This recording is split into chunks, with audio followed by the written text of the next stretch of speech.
इसके ऊपर अता तारड़ साहब ने अपना बयान जारी किया। उन्होंने कहा है कि खान टूट रहा है और अब वो मौका आ चुका है कि खान साहब की बस हो गई है और अब वो माफ़िया मांग रहे हैं। क्या कहेंगे आप इस पर? तारड़ साहब से पहला सवाल ये कर लें कि वो एक भगोड़ा जो 4 साल से लंदन में बैठा हुआ है, भगोड़ा ना सिर्फ भगोड़ा है, इश्तिहारी मुजरिम है।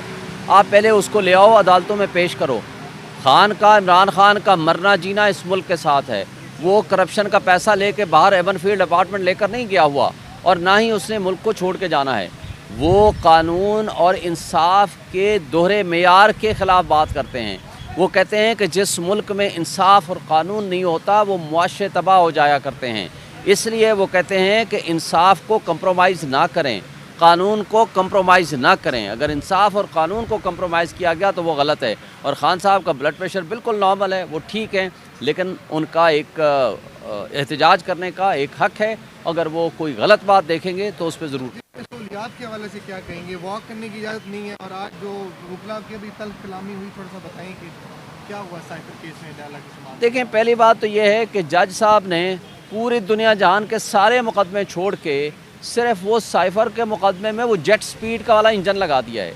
भाई यहाँ एक मैटर सब जुडिस है कि ये क्या केस चल भी सकता है कि या नहीं चल सकता, वो वहाँ उससे पहले चलाए जा रहे हैं। और दूसरा, सहूलियात के लिहाज से तो हम आपको ऑलरेडी बता चुके हैं, तंग व तारीक किस्म की एक सेल है और जिसके ऊपर जहाँ वॉक करने की भी इजाज़त नहीं, व नमाज़ पढ़ने की भी जगह नहीं है। वो बड़ी मुश्किल से, उनको फैसिलिटीज़ तो है नहीं।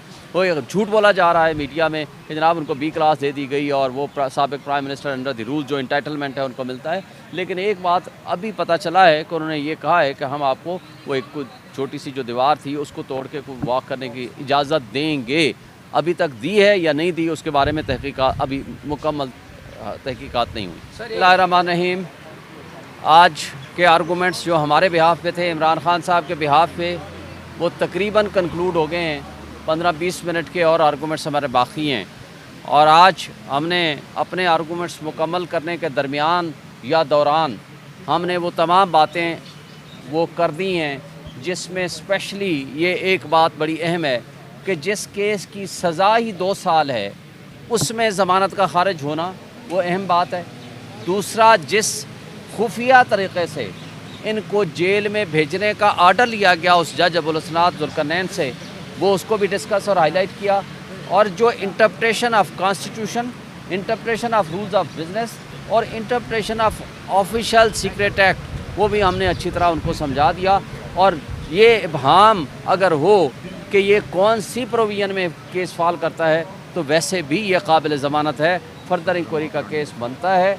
मैं समझता हूँ कि इसके ऊपर कोई दूसरी राय नहीं है कि यह ज़मानत का केस है और ये बदनीयती से मुकदमा बनाया गया। और एक बात बड़ी अहम भी वो भी की गई आपके सामने ही, वो ये की गई कि एक बंदे की टेंडेंसी होती है क्रिमिनल बिहेवियर के लिए।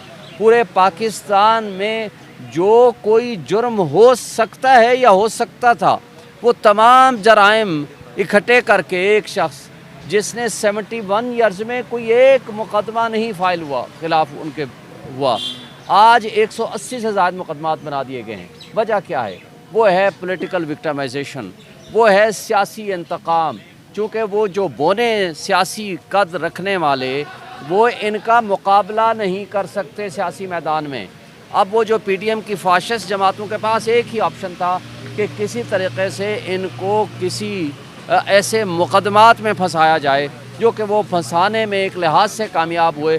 लेकिन हम ये उम्मीद रखते हैं कि इंशाअल्लाह इनकी ज़मानत होगी और वो बाहर आएंगे।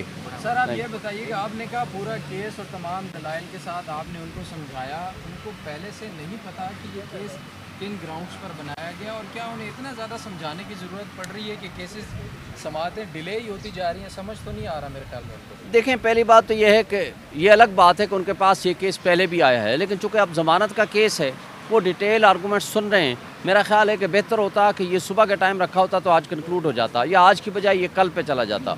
ये जो इस तरह के डिले हुए हैं, आपको पता है कि 3 हफ्ते तो पहले ही हो गए हैं, क्योंकि एक दफ़ा उन्होंने कहा कि हमने ये फ़ैसला करना है कि ये इन कैमरा प्रोसीडिंग्स हो या ओपन ट्रायल हो, और दूसरी दफ़ा दोबारा फ़ैसला किया कि उन्होंने कहा कि इन कैमरा हो या ओपन ट्रायल हो, इसमें एप्लीकेशन आ गई है, वो उनने उसको डिस्पोज ऑफ की। और उस चक्कर में कम से कम 20 एक दिन ऑलरेडी ज़ाये हो चुके हैं।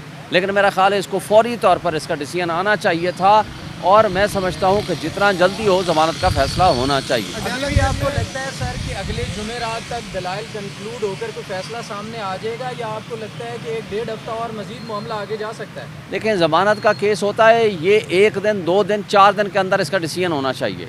क्योंकि अगर कल आप समझते हो कि ये ज़मानत का केस है तो जितने दिन आपने उनको जेल में रखा है उसकी कौन उसकी ज़िम्मेदारी लेगा। तो अब बात यह है कि इसमें मैं समझता हूँ कि जुमेरात वाले दिन हो जाना चाहिए, ये हमारी विजुअल थिंकिंग है। अब वो जज साहब पे डिपेंड करता है कि उस दिन वो कंक्लूड करके इस पे ऑर्डर रिजर्व करते हैं या उसी वक्त ऑर्डर कर देते हैं, ये अब उनके ऊपर डिपेंड करता है। लेकिन मेरा नहीं ख्याल कि आप जुमेरात से आगे जा सकें।